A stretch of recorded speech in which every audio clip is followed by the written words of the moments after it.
సరి చేసుకోండి. ఫస్ట్ మీ యొక్క హృదయాన్ని అలర్ట్ చేసుకోండి.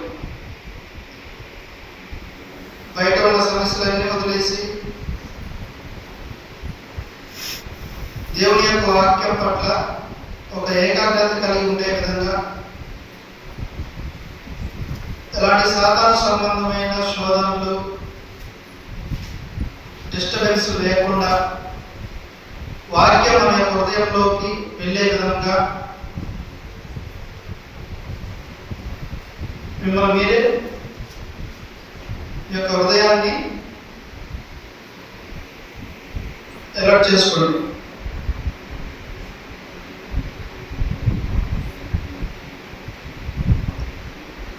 ఈ వాక్యం ద్వారా మీ యొక్క హృదయాలు బలపరిచే విధముగా, మన యొక్క జీవితాల్లో నిరీక్షణ ఇచ్చే విధంగా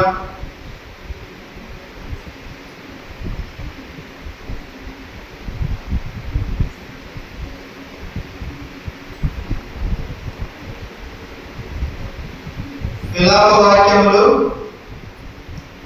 3వ అధ్యాయము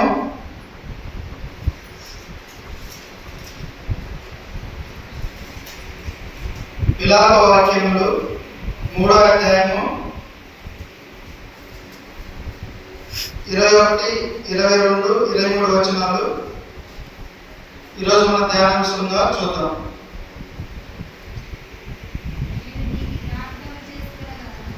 ఈ విలాప వాక్యములు ఎవరు రాశారు?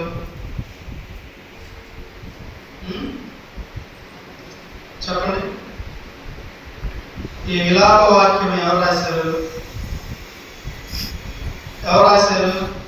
ఇర్మియా రాశారు. ఇర్మియాకి ఒక పేరు ఉంది. ఏంటంటే ఇది చూడండి, మీకు నేను చెప్తుంది. ఇర్మియాకి ఒక పేరు ఉంది. ఇర్మియా ఎవరు? ప్రవక్త. ఆయనకి ఒక పేరు ఉంది, ఏంటంటే విలాప ప్రవక్త అని ఒక పేరు. ఆయన యొక్క జీవితం అంతా ఏడుస్తూనే ఆయన ప్రవచించారు. ఈ విలాప వాక్యం కూడా ఒక విలాపంతో కూడిన ఒక పరిస్థితి నుంచి వచ్చిన గ్రంథం.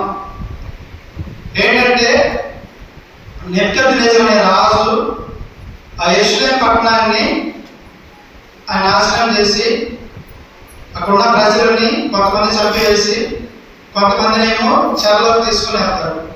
వెళ్ళినప్పుడు ఆ పరిస్థితిలో నుంచి వచ్చిన గ్రంథమే ఈ విలాప వాక్యం. ఆ గ్రంథంలో ఈ 3వ అధ్యాయం మనం గమనిస్తే ఇర్మియా గారి యొక్క హృదయ స్థితి ఏ విధంగా ఉంది, ఆయన ఏ విధంగా బాధపడుతున్నాడు, ఏ విధంగా ఆయన ప్రారంభిస్తున్నాడు, ఎందుకు ఆయన బాధపడుతున్నాడు, ఒక అవకాశం లేకుండా, ఒక అవమానంతోనూ, ఒక బాధతోనూ, ఒక నిరీక్షణ లేకుండా అలాంటి స్థితిలో ఉండి ఆయన ఈ 3వ అధ్యాయంలో మాట్లాడుతూ ఉంటాడు. ఫస్ట్ ఈ 3వ అధ్యాయం 1 నుంచి 20 వచనాలు మనం గమనించినట్లయితే ఇర్మియా గారి యొక్క హృదయం మనం గమనిస్తాం. ఆయన యొక్క హృదయం ఎలా ఉంటుందంటే, ఫస్ట్ వచనం చూడండి, 2వ వచనం. ఆయన కటిక చీకటిలోనికి దారి తీసి దానిలో నన్ను నడిపించుచున్నాడు. ఫస్ట్ ఆయన ఏమనుకున్నా అంటే దేవుడు నన్ను చీకటిలోకి వదిలేశాడు. అలాగే 8వ వచనం చూడండి, నేను బతిమాలి మొరపెట్టినను నా ప్రార్థన వినబడకుండా తన చెవి మూసుకొని ఉన్నాడు. అలాగే నా ప్రార్థనలకు జవాబు లేకుండా, నా ప్రార్థనను దేవుడు వినకుండా ఆయన చెవులు మూసుకొని ఉన్నాడు. 17వ వచనం చూడండి, 12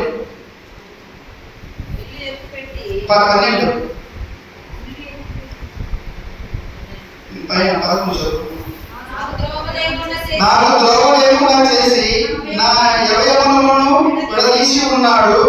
నాకు దిక్కు లేకుండా చేసి ఉన్నాడు.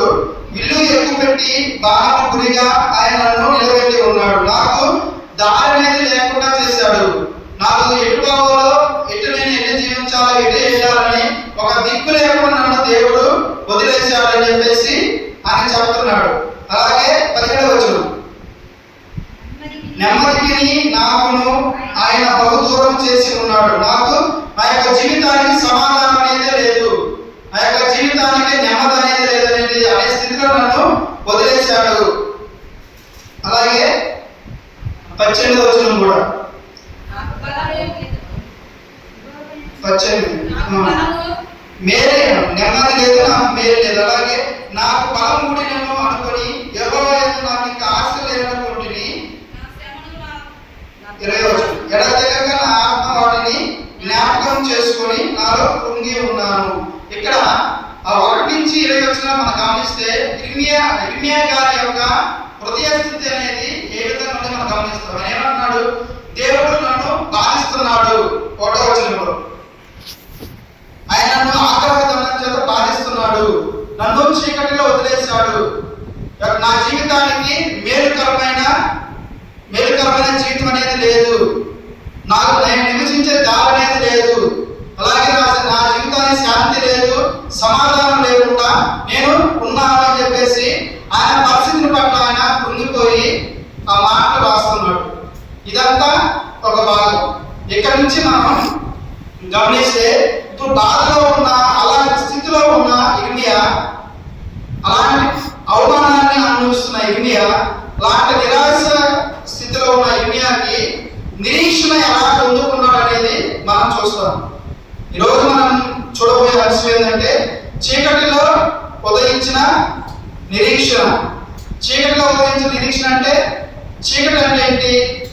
మన యొక్క జీవితం అనేది ఆశ లేని జీవితంగా ఉండడం, మన యొక్క పరిస్థితులు భయంకరంగా ఉండడం, ఏ సహాయం లేకుండా ఆకలితో అమ్మటించడం, బాధలు అనుభవించడం, కష్టాలు అనుభవించడం. అలాంటి సమయంలో మన యొక్క జీవితంలో ఏ విధంగా నిరీక్షణ అనేది పొందుకోగలుగుతాము అనేది ఈరోజు మనం చూద్దాం. ఇప్పుడు ఇర్మియా గారి యొక్క పరిస్థితి మనం చూసాం.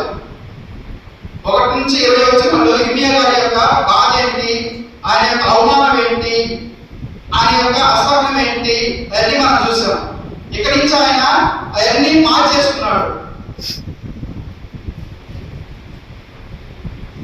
21వ వచనం చదవండి. నేను దీనిని జ్ఞాపకం చేసుకొనగా నాకు ఆశ పుట్టుచున్నది. ఫస్ట్ ఆయన అన్ని పరిస్థితుల పట్ల ఆయన కృంగిపోకుండా, ఆయనకున్న స్థితి పట్ల ఆయన కృంగిపోకుండా ఆయన ఏం చేస్తున్నాడంట? నేను ఇది జ్ఞాపకం చేసుకున్నాను, ఆ జ్ఞాపకం చేసుకుంటే నాకు ఆశ కలిగింది అని చెప్పేసి అంటున్నాడు. మన యొక్క నిరీక్షణ మనం పొందుకోవాలంటే, మన చీకటిలో ఉండి మన యొక్క జీవితంలో వెలుగు రావాలంటే ఫస్ట్ మనం ఏం చేయాలి? మన యొక్క జీవితాన్ని జ్ఞాపకం చేసుకోవాలి. జ్ఞాపకం చేసుకోవడం అంటే ఇప్పుడున్న జీవితంలో మన ముందు పరిస్థితులు ఎలాగా ఉన్నాయి, ఆ పరిస్థితుల పట్ల దేవుడు మనల్ని ఏ విధంగా రక్షించాడు, ఆ రక్షించిన పరిస్థితి మనం జ్ఞాపకం చేసుకుంటే ఆ భయంకరమైన ఆ చీకటిలో పరిస్థితి నుంచి మనకి నిరీక్షణ అని ఒక ఆశ కలిగింది అని ఇక్కడ ఇర్మియా గారు చెప్తున్నారు. ఫస్ట్ ఏంటంటే మన పరిస్థితుల పట్ల మనం భయపడిపోకుండా, మన పరిస్థితి పట్ల కృంగిపోకుండా, మన పరిస్థితి పట్ల మనం అవిధేయంగా చూపించుకున్న అవిశ్వాసంలో మనం ఉండకుండా మనము దేవుణ్ణి మనం జ్ఞాపకం చేసుకోవాలి. ఇక్కడ ఇర్మియా గారు ఫస్ట్ జ్ఞాపకం చేసుకున్నాడు. జ్ఞాపకం చేసుకున్నప్పుడు ఏమైంది? ఏదైతే బాధలో ఉన్నాడో, ఏదైతే నిరాశలో ఉన్నాడో, ఏదైతే దుఃఖంలో ఉన్నాడో, అలాంటి ఇర్మియా ఏమైంది? ఆయనకి ఆశ కలిగి, చూడండి, ఆయనకి నాకు ఒక ఆశ పుట్టుకుంది, ఆశ కలిగింది. నా యొక్క ఈ పరిస్థితికి నిరీక్షణ అనేది దొరికింది. ఇప్పుడు ఇర్మియా గారు జ్ఞాపకం చేసుకున్నాడు అంటే, జ్ఞాపకం చేసుకోవడం అంటే ఏంటి చెప్పండి? ఆయనకి ఆశ కలగడానికి కారణం ఏంటి? ఏ జ్ఞాపకం చేసుకొని ఉంటాడు? ఇర్మియా గారికి ఆ యొక్క జీవితం పట్ల దుఃఖకరమైన జీవితం నుంచి, అవమానకరమైన జీవితం నుంచి ఒక నిరీక్షణ అనేది పొందుకోవడం కోసం ఆయన ఏం జ్ఞాపకం చేసుకుని ఉంటాడు? జ్ఞాపకం చేసుకోవడం అంటే ఇప్పుడు మనకు సమస్య వచ్చింది, అది ఆరోగ్య సమస్య కావచ్చు, ఆర్థిక సమస్య కావచ్చు, లేదా ఇతర సమస్యలు కావచ్చు. ఆ సమస్యల పట్ల అదే సమస్యలు ఇంతకుముందు వచ్చి ఉంటాయి. అప్పుడు దేవుడు వాటి పట్ల వాటి నుండి ఏ విధంగా మనల్ని విడుదల చేశాడో, విడుదల చేసి మళ్ళీ మనకి నిరీక్షణ అనేది ఇచ్చాడో వాటిని మనం జ్ఞాపకం చేసుకోవాలి. వాటిని మనం జ్ఞాపకం చేసుకుంటే ఈ సమయంలో నువ్వు అనుభవించే పరిస్థితి కానీ, నువ్వు పొందే స్థితి కానీ నీకు ఏ విధంగా ఉంటుంది? పూర్వకాలం దేవుడు నీ యొక్క జీవితంలో చూపిన ఆశీర్వాదాలని, నీ పట్ల చూపిన ప్రేమను, నీ పట్ల చూపిన కృపను నువ్వు జ్ఞాపకం చేసుకుంటే ఈ సమయంలో నువ్వు పడే బాధ, అది ఆ బాధ నీకు నీ యొక్క విశ్వాసాన్ని దిగదార్చే విధంగా ఉండదు. మనకి బాధలు కష్టాలు రాగానే మనం ఏమనుకుంటాం? దేవుడు పూర్వమందు మన యొక్క జీవితాల్లో చేసిన కార్యాలు మనం మర్చిపోయి ఆరోగ్యం బాగుపడబడితే దేవుడు నన్ను వదిలేశాడు అంటాం. ఆర్థికంగా మనం బలపడకపోతే దేవుడు నన్ను వదిలేశాడని చెప్పేసి మనము అవిశ్వాసంలో మనం వెళ్ళిపోతాం. అవునా కాదా? అవిశ్వాసంలో వెళ్ళిపోవడం అంటే ఏంటి? నువ్వు పరిస్థితులను చూస్తున్నప్పుడు నువ్వు దేవుని మీద నీకు విశ్వాసం అనేది ఉండదు. పరిస్థితులను బట్టి నిన్ను నీ యొక్క స్వభావాన్ని అంచనా వేసుకుంటే నీకు విశ్వాసమే ఉంటుంది. దేవుని యొక్క మాటలు దేవుడు మనలాంటి వారు కాదు. నీ యొక్క స్వభావానికి దేవుని యొక్క స్వభావానికి మనం లెక్కగట్టలేము. దేవుడు వేరే విధంగా, దేవుని యొక్క ఆలోచన విధానం వేరు. దాన్ని బట్టి నీకు సమస్య రాగానే దేవుడు వదిలేయకుండా పూర్వకాలం ముందు నీ యొక్క జీవితంలో చేసిన కృపను తలుచుకొని ఆ కృపను పొందుకొని నువ్వు కలిగిన స్థితి పట్ల నిరీక్షణ కలిగి నువ్వు ఉండాలి. అది జ్ఞాపకం చేసుకోవడం అంటే. అలా జ్ఞాపకం చేసుకుంటే, దేవుడి యొక్క ప్రేమను నువ్వు జ్ఞాపకం చేసుకుంటే నీకు ఆశ అనేది నీకు వస్తుంది. జ్ఞాపకం చేసుకోవడం అంటే ఏంటో చూద్దాం. సమూయేలు రాసిన గ్రంథం చూడండి, 1వ అధ్యాయము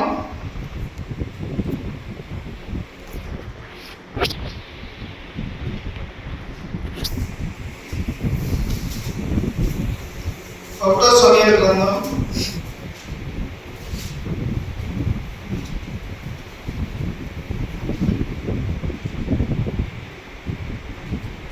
17వ అధ్యాయము 34-37 వచనాలు చూద్దాం.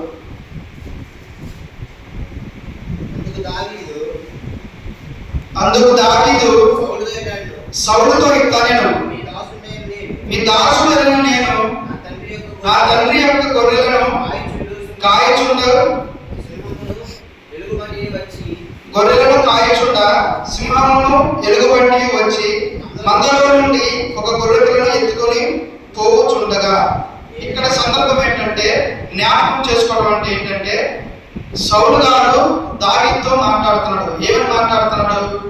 ఆ గొలియాతుని ఎదుర్కొంటారని చెప్పేసి దావీదు సౌలు గారు చెప్తారు.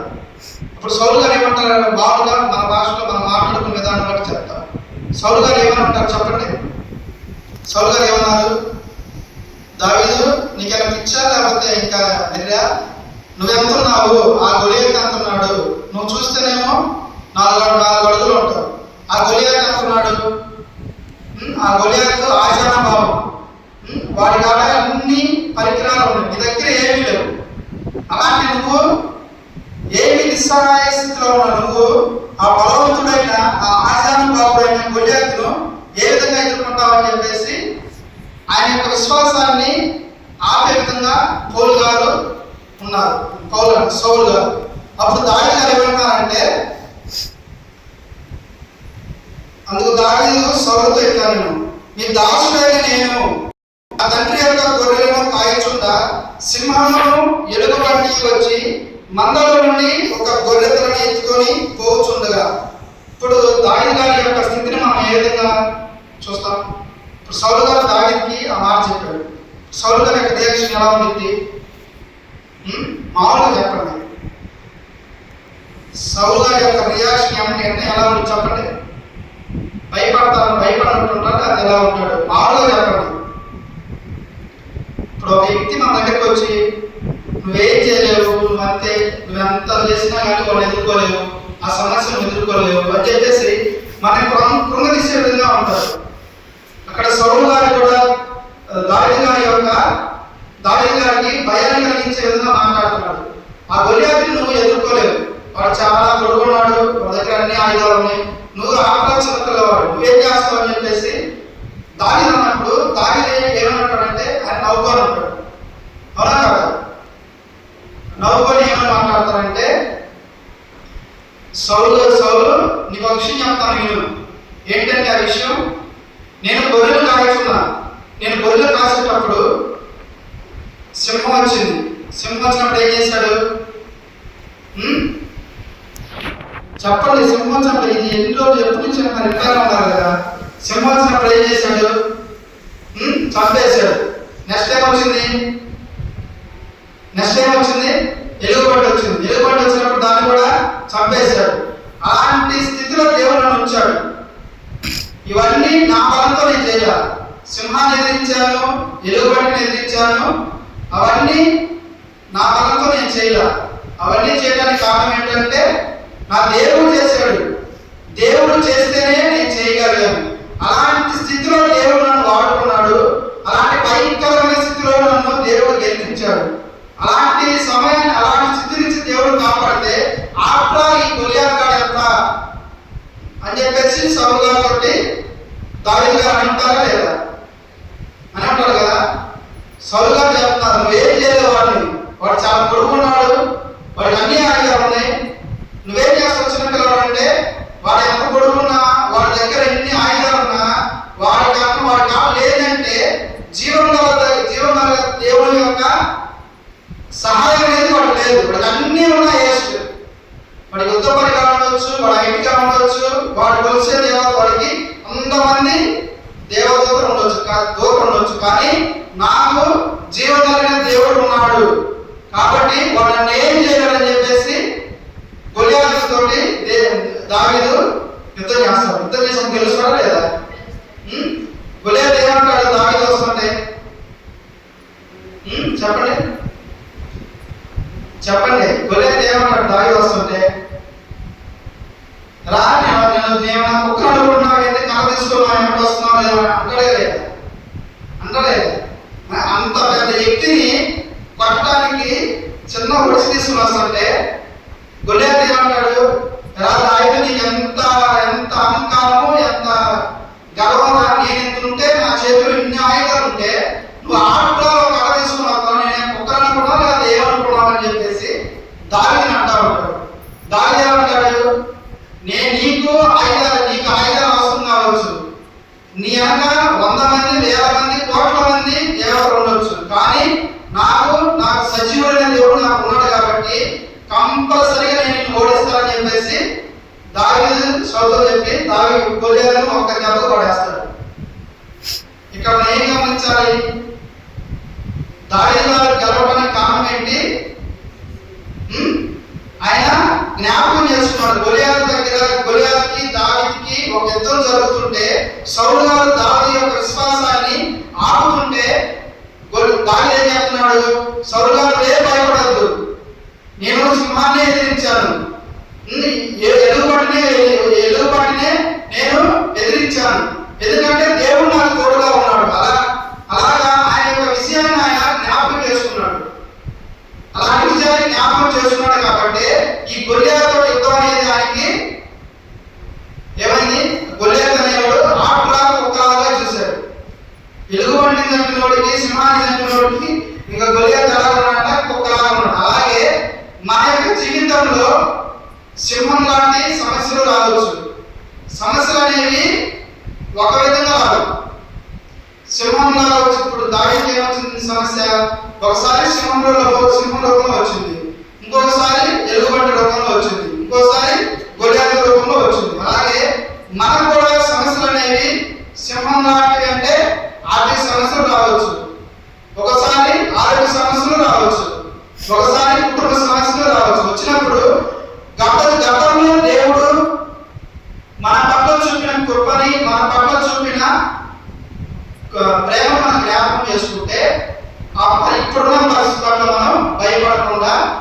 నిరీక్షణ కలిగి ఉంటాం. మరి జ్ఞాపకం చేసుకుంటారా లేదా? సమస్యలందరినీ నువ్వు భయపడుతున్నావా? దేవుడే నువ్వు క్వశ్చన్ చేస్తున్నావా? దేవుడు లేడంటున్నావా? ఎంతమంది లేరు అనేవాళ్ళు ఉన్నారా లేదా? నేను అనుకున్నాను, నేను అనుకోగా నేనే అనుకోను. ఎందుకంటే నేను మామూలుగా నేను దేవుడి దగ్గరికి శుక్రవారం నేను ఏ మెసేజ్ చెప్పాను? శుక్రవారం ఏ మెసేజ్ చెప్పాను? ఆదివారం దేవుని యొక్క సన్నిధి అంటే నేను చెప్పాను. అలాగే ఆదివారం నేను పక్కన రాకపోతే ఏమైంది? నాకు ఆరోగ్య సమస్య వచ్చింది. అప్పుడు మా నాన్న నేను కూడా అనుకున్నాను, నాకు ఎందుకే ఇలా వచ్చింది? ఆ శుక్రవారం నేను ప్రార్థన చేయకుండా నాకు అవకాశాన్ని ఇచ్చావు అని దాన్ని పోకుండా ఆపుతున్నామా ఏంటని చెప్పేసి అనుకున్నాను. అనుకోని నేను కూడా ఉన్నప్పుడు దేవుడు కూడా మనతో మాట్లాడతాడు. నువ్వు సమస్య వచ్చినప్పుడు నువ్వు ఎత్తుల వైపు వెళ్ళకూడదు. ఎత్తుల వైపు వెళ్తే నీకు ఆదరణకరమైన మాట్లాడదు. వారు మాటలు చెప్తారు కానీ అవి నీ యొక్క సమస్యను తీర్చే విధంగా ఉండవు. ఎప్పుడైతే నీకు ఒక సమస్య వచ్చినా కానీ, ఒక కష్టం వచ్చినా కానీ, ఒక బాధ వచ్చినా కానీ దేవుడి యొక్క వాక్యాన్ని నువ్వు చదువుకుంటే ఒక్క వాక్యం ఒక్క మాటనే కానీ నీ యొక్క హృదయాన్ని తాకే విధంగా ఉంటుంది. ఇప్పుడు నేను అక్కడ బెడ్ మీద ఉన్నాను. బెడ్ మీద డాక్టర్ వచ్చాడు. డాక్టర్ వచ్చి ఏది కష్టం, నువ్వు ఇలా ఉన్నావు, వేది ఎలా ఉండాలని చెప్పేసి ఆయన అన్నాడు. ఇలా అని చెప్తే నేను బెడ్కి వచ్చిన తర్వాత నేను అనుకున్నాను వాళ్ళు బీపీ చెక్ చేయాలన్నారు. బీపీ వాళ్ళు ఫస్ట్ చెక్ చేసినప్పుడు నాకు బీపీ ఎంత ఉందో చెప్పాలి. చెప్పిపోయినప్పుడు తర్వాత బీపీ చెక్ చేసేటప్పుడు నేను అనుకున్నాను బీపీ తగ్గించేటట్టు చూడాయా అని అనుకుంటే తర్వాత వచ్చి చూసినప్పుడు బీపీ ఎంత ఉందంటే నాకు ఫస్ట్ 170 ఉంది, 170/100 ఉంది. అది కొంచెం ఇబ్బందికరమైంది. తర్వాత చెక్ చేస్తే ఏమైందంటే 170 ఉంది.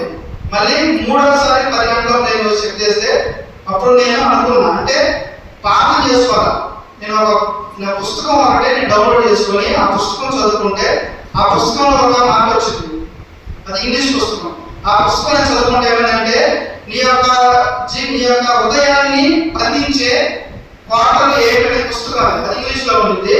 ఆ పుస్తకం నేను చదువుకుంటా ఉంటే మన హృదయాన్ని బంధించే వాటర్ కట్టడాలు ఏంటంటే అవి భయం, ఆందోళన, అలాగే నీ చుట్టూ ఉన్న పరిస్థితులు, అవి నీ యొక్క జీవితానికి కట్టడాలుగా ఉంటాయి.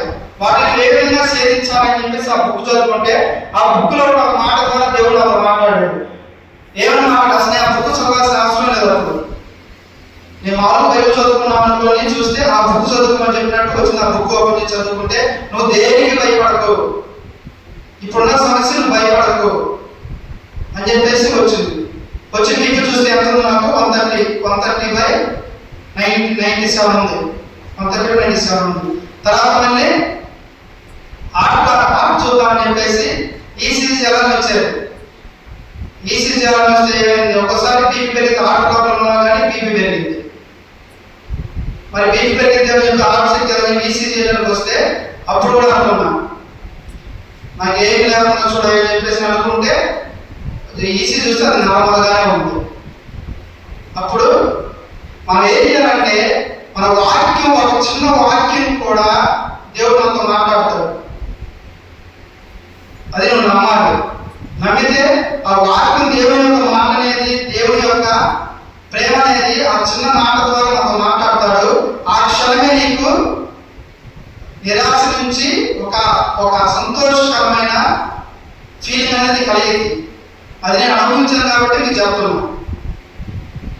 ఇది కంపల్సరీ నేను అనుభవించాను నీకు చెప్తున్నాను. అంటే దేవుని యొక్క మాటను మనం నిర్లక్ష్యం చేయకూడదు.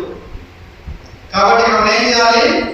ఫస్ట్ నీ యొక్క సమస్య వచ్చినప్పుడు దేవుని యొక్క ప్రేమను, దేవుని యొక్క కృపను జ్ఞాపకం చేసుకుంటే ఆ నిరాశగా ఉన్న నీ సమస్యను తీసేసి నీకు నిరీక్షణ ఇచ్చే విధంగా ఆయన ఉంటాడు. ఇప్పుడు ఆయనకి నిరీక్షణ కలగడానికి కారణాలు ఏంటో మనం చూద్దాం. 2 విషయాలు ఉన్నాయి.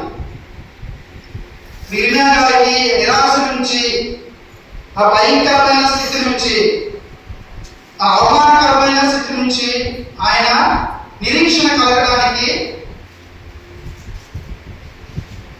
ఏ విషయాలు కారణం అనేది చూద్దాం. పిలాతు వాక్యం మళ్ళీ 3వ అధ్యాయం చూడండి.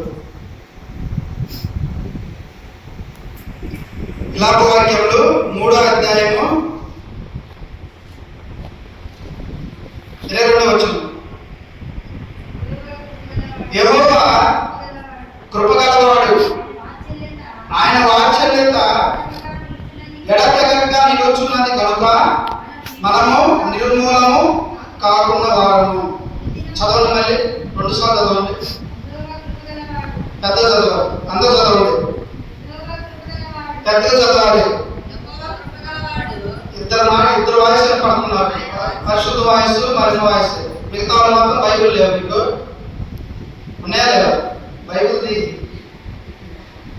రానే బైబిల్ తెచ్చుకున్నారు కదా, చదవండి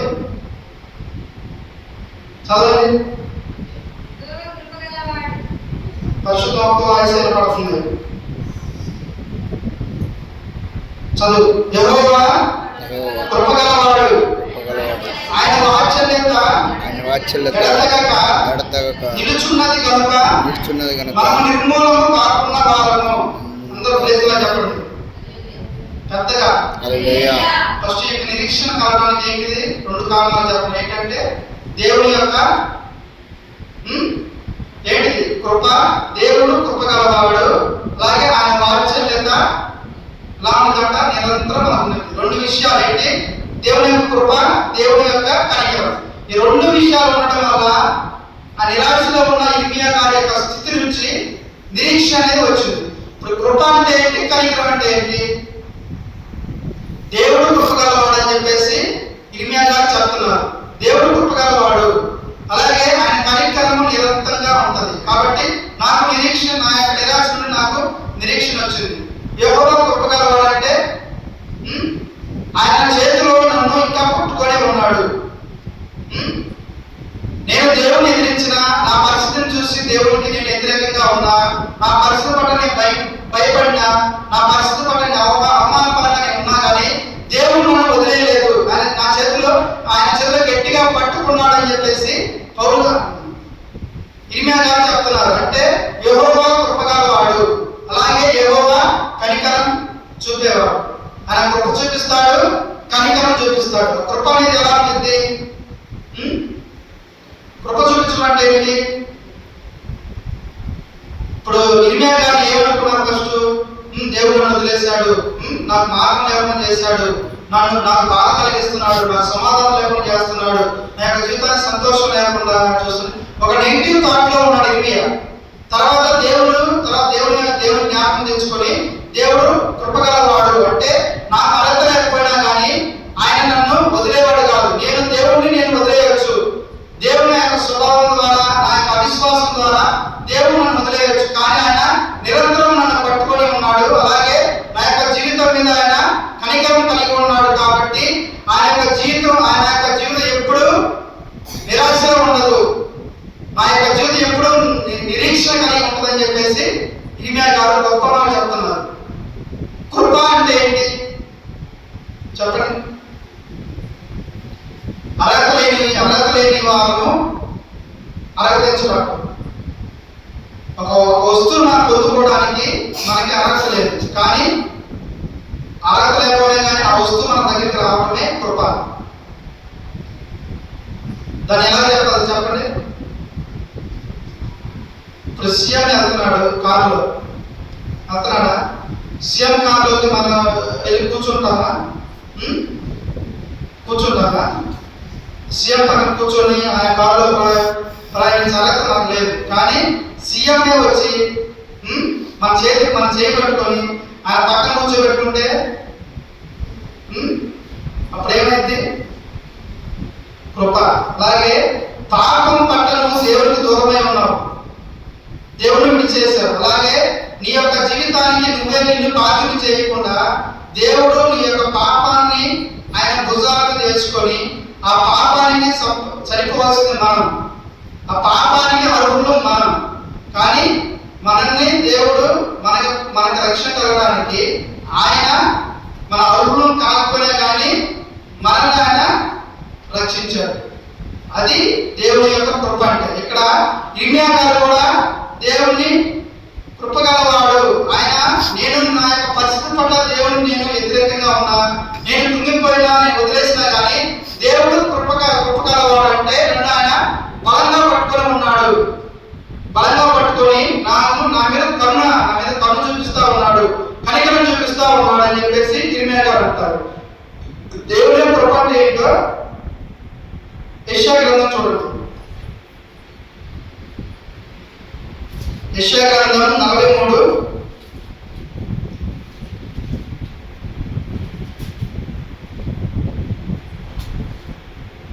యెషయా గ్రంథం 43వ అధ్యాయము 1వ వచనం చదవండి.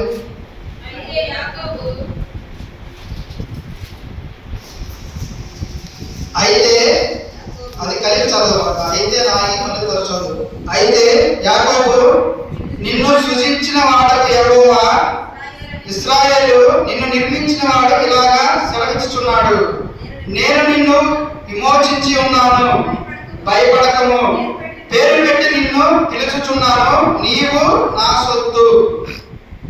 ఈ వాక్యం చూస్తే ఈ మాటని మనకి గొప్ప శక్తి రావాలి. ఎన్ని సమస్యలు వచ్చినా కానీ, ఎన్ని కష్టాలు వచ్చినా కానీ, ఎన్ని బాధలు వచ్చినా కానీ ఈ మాట అంటే మనకి ఒక సంతోషం, ఒక బలం అనేది రావాలి. ఇక్కడ దేవుడు మాట్లాడుతున్నాడు.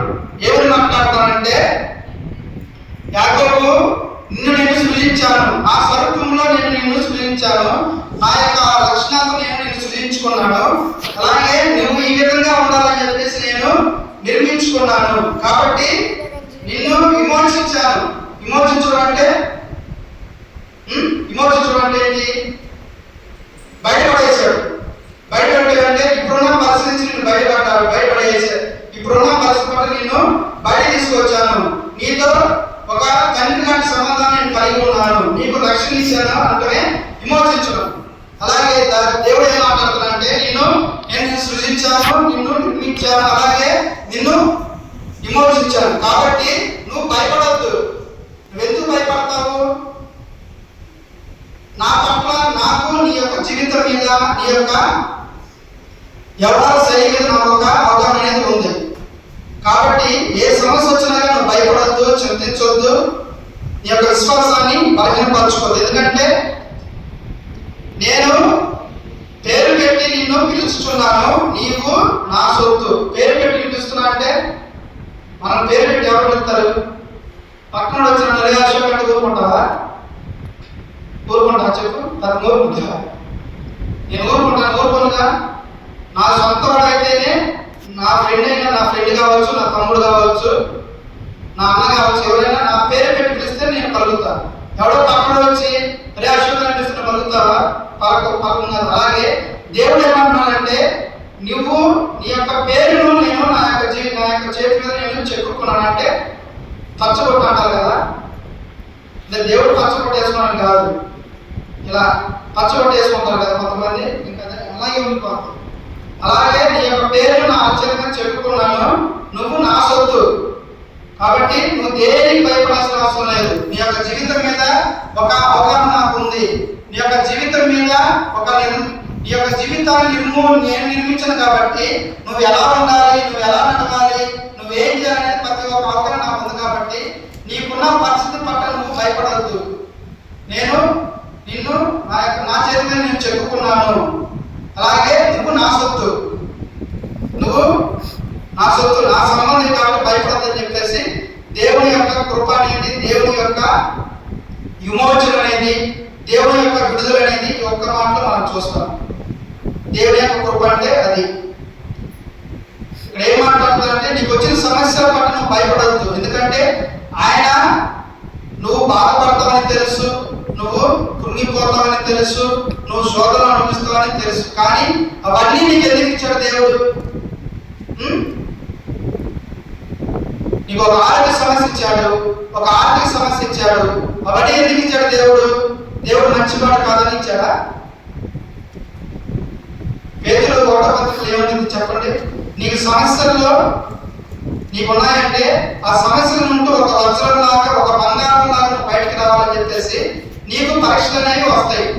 అంటే నీకు పరీక్షలు వచ్చినాయి అనుకో, నీకు సమస్యలు వచ్చినాయి అనుకో, నీకు శోధనలు వచ్చినాయి అనుకో, అవి నా మంచి కోసమే. దేవుడు నా యొక్క జీవితం పట్ల ఒక అవగాహన కలిగి ఉన్నాడు. నా జీవితం పట్ల ఏదో ఒక చేయించున్నాడు, అందుకే నాకు ఈ సమస్యలు వచ్చినాయి, అందుకే నా కష్టాలు అని చెప్పేసి నువ్వు అనుకుంటే అప్పుడు నీ యొక్క పరిస్థితి పట్ల నువ్వు నిరాశ చెందకుండా నిరీక్షణ కలిగి ఒక ఆత్మవిశ్వాసాన్ని కలిగి నువ్వు ఉంటావు. అప్పుడు నువ్వు చెప్పగలుగుతావు. ఏమని చెప్పగలుగుతావు? దేవుడు కృపగలవాడు, అలాగే దేవుని యొక్క కనికరములు నిరంతరం ఉంటాయి. పేతురు ఏం చేశాడు? పేతురు ఏమన్నాడు? నాకు దేవుడు, నాకు ఆయన ఎవరో తెలియదు అని చెప్పేసి 3 సార్లు అర్థం చెప్పారు. తర్వాత ఏం చేస్తాడు? ఆయన పక్కకెళ్ళి ఆయన హృదయాన్ని గమనించి బాధపడతాడు. ఏడుస్తాడా లేదా? చూడండి, మత్తయి సువార్త 26వ అధ్యాయం చూడు.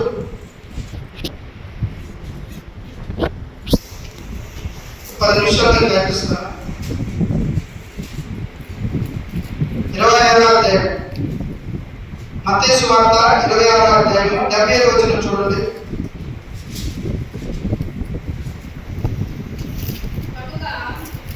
కనుక కోడి కూయక మునుపు నీవు నన్ను ఎరుగనని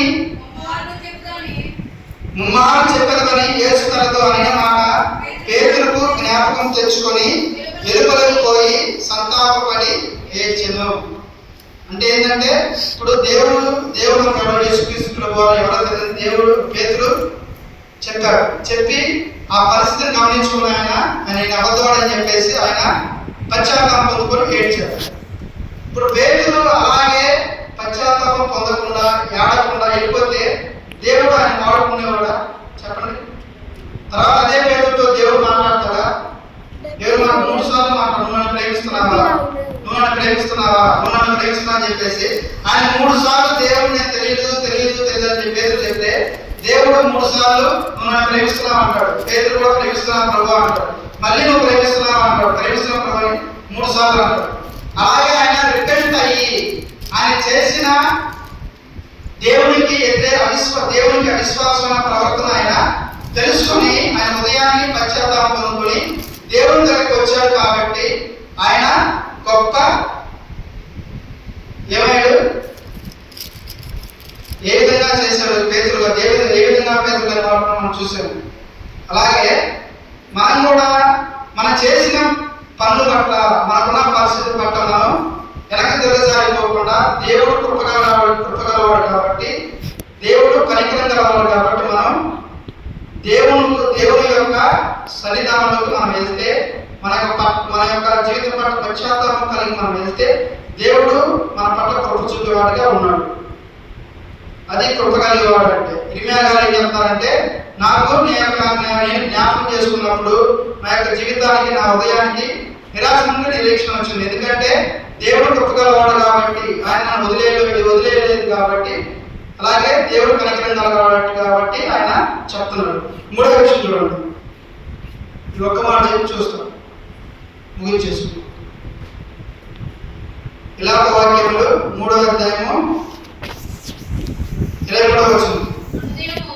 అనుదినము నూతనముగా ఆయనకు వాత్సల్యత పుట్టుచున్నది, నీవు ఎంతైనా నమ్మదగిన వాడు. 3వ విషయం అనేది ఆయనకి నిరీక్షణ కలగడానికి ఏంటంటే దేవుని యొక్క విశ్వసనీయత. దేవుని యొక్క విశ్వసనీయత అంటే దేవుడు మారనివాడు, దేవుడు మారడు. ఏమని చెప్తానంటే అనుదినము నూతనంగా ఆయనకు వాత్సల్యత పుట్టుచున్నది. అనుదినం అంటే చూడండి, అనుదినము నూతనంగా దేవుడు మన కృప చూపిస్తా ఉన్నాడు. ఈరోజు ఈ సమయంలో నువ్వు బాధపడతావు, ఈరోజు కృప చూపిస్తావు, ఇప్పుడు నిలబెడతాడు దేవుడు, అలాగే రేపు నిలబెడతాడు, అలాగే ఎల్లుండి కూడా నిలబెడతాడు. కాబట్టి దేవుని యొక్క కృప అనేది ఈ రోజుతో ఆగిపోయేది కాదు. దేవుని యొక్క వాత్సల్యత అనేది, దేవుని యొక్క విశ్వసనీయత అనేది ఈ రోజుతో ఆగిపోయేది కాదు. నువ్వు ఈరోజు బాధపడ్డావు, ఆ బాధని ఓదార్చే శక్తి ఆయన ఇస్తాడు. ఈరోజు నువ్వు పడిపోయావు, ఆయన నిలబెడతాడు, రేపు నిన్ను నిలబెడతాడు. ఏ విధంగా అంటే ఇప్పుడు చీకటి ఉంది, ఈ చీకటిలో మనం ఉంటామా? చెప్పండి, ఈ చీకటిలో ఉంటాం మనం. మళ్ళీ రేపు ఉదయాన్నే సూర్యుడు వస్తాడుగా, అవునా కదా? సూర్యుడు వస్తాడు కదా. అలాగే పౌలు గారు ఇర్మియా ఏమంటున్నారంటే దేవుని యొక్క విశ్వాస విశ్వసనీయత అనేది, దేవుని యొక్క వాత్సల్యత అనేది నాకు అనుదినము నాకు వస్తుంది. ఆయన ఇప్పుడు నా మీద కృప చూపిస్తే రేపు నూతనమైన కృప అనేది నాకు ఇస్తాడు, నూతనమైన ప్రేమ అనేది నాకు ఇస్తాడు, ఆయన కనికరం అనేది నూతనంగా ఇస్తాడు. ఆ కృప అనేది ఆగిపోయేది కాదు. మనిషికి ఈరోజు ఎప్పుడో ఒకసారి ఎక్స్పెరిమెంట్ అనేది ఉంటుంది, అవునా కాదు? మనిషి పుడతాడు, చనిపోతాడు. ఒక వస్తువు కూడా గ్యారెంటీ ఉండదు. ఒక వస్తువు కొనుక్కున్నాము, దానికి ఇన్ని సంవత్సరాల గ్యారెంటీ, దాని వారంటీ అంటారు, అవునా కాదు? ఇన్ని సంవత్సరాలు ఈ వస్తువు పనిచేసింది, తర్వాత ఇది ఎక్స్పైర్ అయిపోయింది. పరిస్థితులు నమ్ముకుంటే ఆ పరిస్థితులను నిన్ను నిలబెట్టవు. పరిస్థితులు చూసి నువ్వు కుంగిపోయావనుకో, ఆ పరిస్థితులకు కుంగేస్తే ఆ డబ్బును చూసి నువ్వు ఈ సమయం హ్యాపీగా ఉన్నావు. ఆ డబ్బు ఏదో విషయంలో ఏదో సమయంలో నీ దగ్గర ఉండకపోవచ్చు. అప్పుడు ఏం చేస్తావు? నువ్వు డబ్బు మీద ఆధారపడ్డావు అనుకో, ఆ డబ్బు లేనప్పుడు ఏమైంది? బాధపడతావు. వ్యక్తుల మీద ఆధారపడ్డావు అనుకో, ఆ వ్యక్తులు ఈ రోజు ఉండవచ్చు, రేపు వాళ్ళు వెళ్ళినప్పుడు నువ్వు బాధపడతావు. అలా కాకుండా అనుదినము నీ కృపణించే దేవుడి మీద నువ్వు ఆధారపడితే నీకు ఏ విషయం వచ్చినా కానీ, ఏ సమస్య వచ్చినా కానీ ఆయన నీ యొక్క చెంత ఉండేవాడిగా, నిన్ను ఆయన పట్టుకునేవాడిగా ఉన్నాడు. దాన్ని ఈయన ఇమేగా చెప్తున్నారు. ఏమని చెప్తున్నారంటే, దేవుని యొక్క కృప అనేది నాకు ప్రతిరోజు ఉంటుంది. ఈరోజు ఈ రాత్రి నేను పడుకొని లేచినా కానీ నాకు ఉదయాన్న గొప్ప జీవితాన్ని నాకు దేవుడు ఇస్తాడు. ఆ యొక్క జీవితం అనేది నాకు నూతనంగా ఉంటుంది.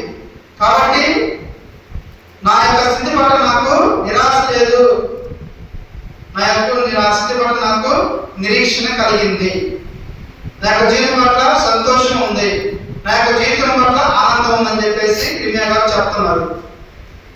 ఫస్ట్ ఆయన ఏం చేశాడు? సమస్యను చూసి ఆయన వెనక ఎదురు పోలేదు, దేవుడు లేడని చెప్పేసి ఒక అవిశ్వాసాన్ని ఆయన నింపుకోలేదు. ఏం చేశాడు? దేవుడు ఆయన పట్ల చూపిన కృపను ఆయన జ్ఞాపకం తెచ్చుకున్నాడు. ఆ కృప ఏంటి అంటే, అది దేవుని యొక్క కృప అంటే ఏ విధంగా ఉంటుంది, దేవుని యొక్క కనికరం అంటే ఏ విధంగా ఉంటుంది, దేవుని యొక్క వాత్సల్యత ఏ విధంగా ఉంటుందని ఆ మూడు విషయాలు ఆయన జ్ఞాపకం చేసుకున్నాడు. కాబట్టి ఒక చీకటి లాంటి బ్రతుకు నుంచి ఒక వెలుగుకరమైన నిరీక్షణలోకి ఆయన రాగలిగాడు. వచ్చి ఏమని చెప్తున్నాడు? యెహోవా నా భాగమని నేను అనుకొనుచున్నాను, ఆయన యందు నేను నమ్మిక ఉంచుకొనుచున్నాను. ఏం చెప్తున్నా అంటే, నా సమస్యలు నాకు ఇంకా అవసరం లేదు, నా డబ్బు నాకు అవసరం లేదు, నాకున్న ఈ ఆనందకరమైన పరిస్థితి నాకు ఏమీ అవసరం లేదు. ఏమని చెప్తానంటే, నాకు దేవుడు ఒక్కడే నా భాగ్యము. చివరికి ఏం చెప్పాను? ఆయన దేవుడే నాకు భాగ్యం. దీన్ని బట్టి మీరు ఏం చెప్తారు? మనకి ఏది భాగ్యం అని చెప్పండి? దేవుడే మనకి భాగ్యం అని చెప్పేసి, అలాగే ఆయన మన కష్టాలలోనూ మనల్ని వదిలేయకుండా ఉండే దేవుడు అని చెప్పేసి నువ్వు నమ్మాలి. నమ్మితే చీకటిలో ఉన్న నీ యొక్క బ్రతుకు అనేది వెలుగుకరమైన నిరీక్షణలోకి దేవుడు తీసుకొచ్చే విధంగా ఉన్నాడు. ఫస్ట్ అబ్రహాం, ఇర్మియా గారు భయపడటానికి కారణం ఏంటంటే, ఆయన పరిస్థితులను చూసి ఆయన భయపడ్డాడు. తర్వాత ఆ పరిస్థితుల మీద, ఆ పరిస్థితులను చేతులను పెట్టుకొని ఆ పరిస్థితులను కంట్రోల్లో ఉంచుకునే దేవుని చూసినప్పుడు ఆయన యొక్క పరిస్థితి అనేది మారింది. ఆ యెరూషలేములో ఉన్న శిథిలాలు అలాగే ఉన్నాయా లేదా? మారింది ఏంటి? యెరూషలేములో ఉన్న యెరూషలేము స్థితి మారల, ఇర్మియా గారి యొక్క స్థితి మారింది. ఎందుకంటే పరిస్థితి నుంచి, ఆ భయంకరమైన స్థితి నుంచి ఆయన యొక్క దృష్టి మళ్లించుకొని దేవుని మీద ఆయన యొక్క దృష్టి నింపుకున్నాడు. కాబట్టి ఆయన యొక్క పరిస్థితి మారింది. అలాంటి చీకటికరమైన జీవితం నుంచి వెలుగుకరమైన నిరీక్షణలోకి ఆయన రాగలిగాడు. ఈరోజు దేవుడు కూడా నీతో మాట్లాడుతున్నాడు. ఏమని మాట్లాడుతున్నాడు? పరిస్థితులను చూసి నువ్వు వెనకపోవద్దు, పరిస్థితిని చూసి నువ్వు అవిశ్వాసంగా నువ్వు తయారయ్యవద్దు. ఏదో సమయంలో దేవుడు నీ యొక్క జీవితంలో ఆయన కృప అనేది చూపించుంటాడు, ఆయన యొక్క ప్రేమ అనేది నీకు చూపించుంటాడు. దాన్ని నువ్వు జ్ఞాపకం చేసుకొని, దేవుని యొక్క కృపను, దేవుని యొక్క కనికరాన్ని నువ్వు జ్ఞాపకం చేసుకొని నీ యొక్క జీవితాన్ని నువ్వు కొనసాగించుకుంటే ఆయన నమ్మదగిన వాడు. కాబట్టి నిన్ను నిన్నేం చేస్తాడు? ఒక విశ్వాసంలో నిలబెట్టేవాడుగా ఉన్నాడు. కళ్ళు మూసుకొని చిన్న ప్రార్థన చేసుకొని ముగించుకున్నాం. ప్రేమగల మా తండ్రి, కృపగల మా యేసు ప్రభువా, నీ పరిశుద్ధమైన పాదాలకు వందనాలు, స్తుతులు, స్తోత్రాలు నాయనా. ఇప్పటి వరకు వాక్యం ద్వారా మీరు మాట్లాడిన విధానాన్ని బట్టి మీకే స్తోత్రాలు దేవా. చీకటికరమైన జీవితాలలో, చీకటికరమైన పరిస్థితులలో దేవా ఏ విధంగా మాకు నిరీక్షణ కలిగిస్తారో, ఎలా ఆ నిరీక్షణ మేము పొందుకోవాలో మీరు మాకు చెప్పిన విధానాన్ని బట్టి మీకే స్తోత్రాలు దేవా.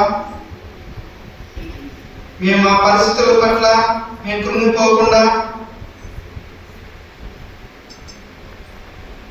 మా ఆరోగ్య పరిస్థితి పట్ల మేము కృంగిపోకుండా, మా ఆర్థిక పరిస్థితి పట్ల మేము కృంగిపోకుండా దేవా, మీరు మా పట్ల చూపిన కృపను, మీరు మా పట్ల చూపిన కనికరమును, మీ యొక్క విశ్వాస్యతను మేము జ్ఞాపకం చేసుకొని వాటిని మా యొక్క జీవితాలకు స్తంభాలుగా నిలుపుకొని దేవా, మా యొక్క జీవితాల నిరాశలో నుంచి నిరీక్షణలోకి మార్చుకునే విధంగా సహాయం చేయండి దేవా. మీకే స్తోత్రాలైనా. ఏ విధంగా దావీదు ఆయనకు వచ్చిన ప్రాబ్లాన్ని ఏ విధంగా ఎదుర్కొన్నాడో అలాంటి గొప్ప ధైర్యాన్ని మాకు ఇవ్వండి దేవా. మీకే స్తోత్రాలైనా. నీవు నా సొత్తు, నువ్వు భయపడవద్దు, నీ పేరు నా చేతిని రాసుకున్నానని చెప్పేసి దేవా మీరు మాకు గొప్ప వాగ్దానాన్ని ఇచ్చాడు దేవా.